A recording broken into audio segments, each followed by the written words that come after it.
naman, ang hirap. Yung iba kasi na nakikita ko na napapanood ko sa YouTube na intro, wala namang watermark. So ako medyo nahihirapan ako natanggalin yung watermark. So ang dami kong applications na ginamit, pero debala na. So ngayon for today's video guys, meron ako sa inyong ipapakita. Nakakatipid daw yun ng kuryente. So tignan natin, review natin kung talagang nakakatipid siya ng kuryente. Tapusin ko lang yung mga kalat dito. Kasi nga, kinalat ni Zion. So, tapusin ko muna to, then balikan ko kaya. Hi guys! So, ngayon, ipapakita ko na sa inyo kung ano yung i-review natin. Ang i-review natin is LED light with remote control. So, yun yung sinasabi na nakakatipid daw ng kuryente. So, kung interesado kayo na papanood to, just keep on watching. So, ito na guys, yung LED light with remote control. LED siya.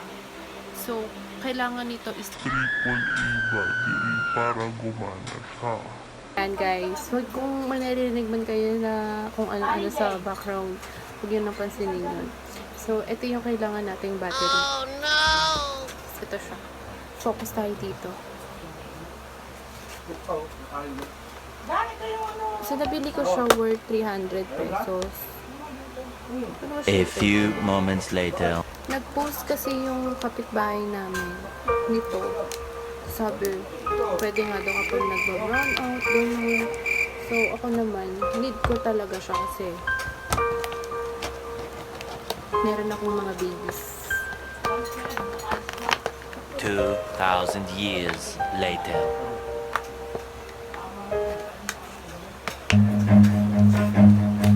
Kailangan natin ng gunting guys. Wait lang. Yan guys, meron na tayong gunting.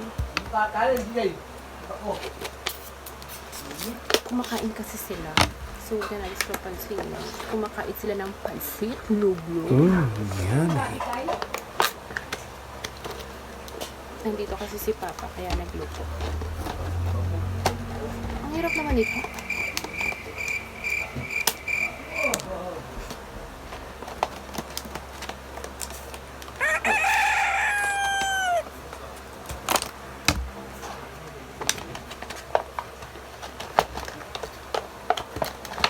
Tada!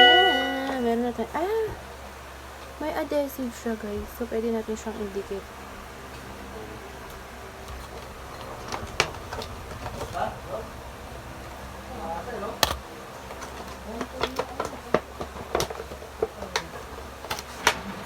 Yan, tatlo na siya. And the last but not the least, ang ating remote control. Ay, ginagawa mo?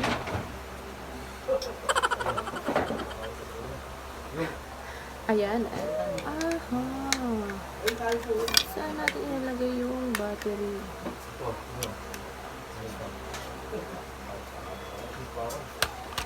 Check natin. Saan na tama yung binili nating battery, no?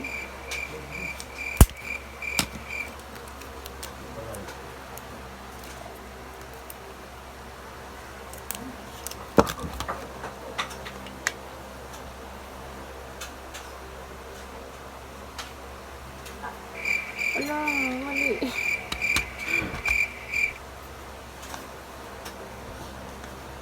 Tamba ka.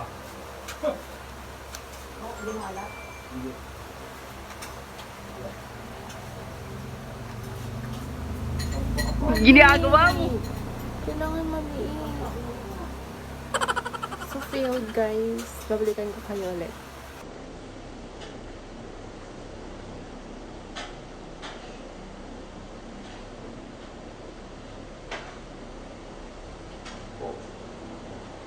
Mali.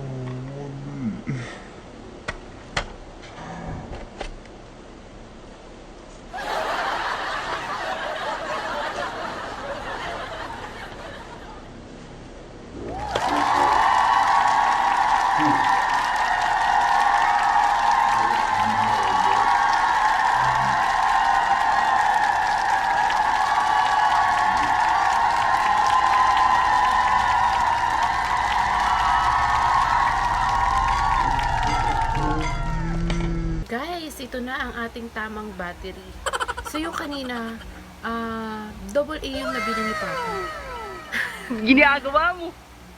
Nakalimutan niya siguro. So, ito triple A na siya. Kakabit ko na siya, guys. Wait lang. Dalawa yung binili ko nito. 30 pesos siya. Tapos dalawa na yung binili ko.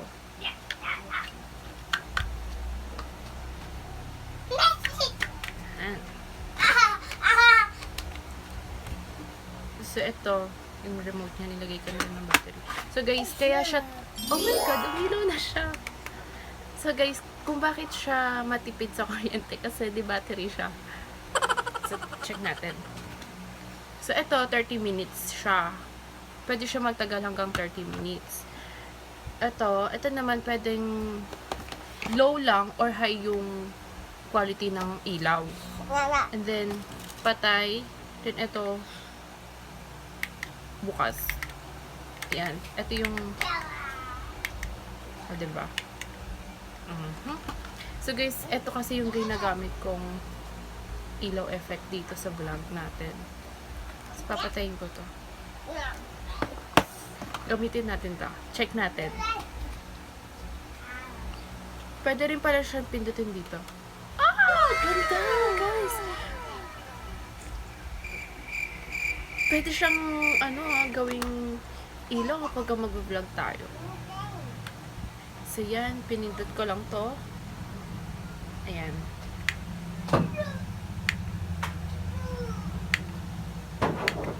Diba?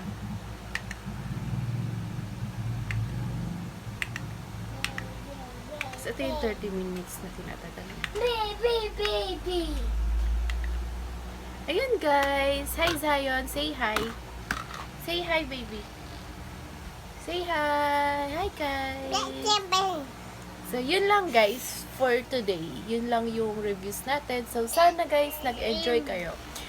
So, kung nag-enjoy kayo, guys, huwag nyo kakalimutan na mag-subscribe, like, and comment. Thank you! Bye, guys! Ayan, guys. Nilagay ko na siya sa kwarto namin. Yan, pakita ko sa inyo.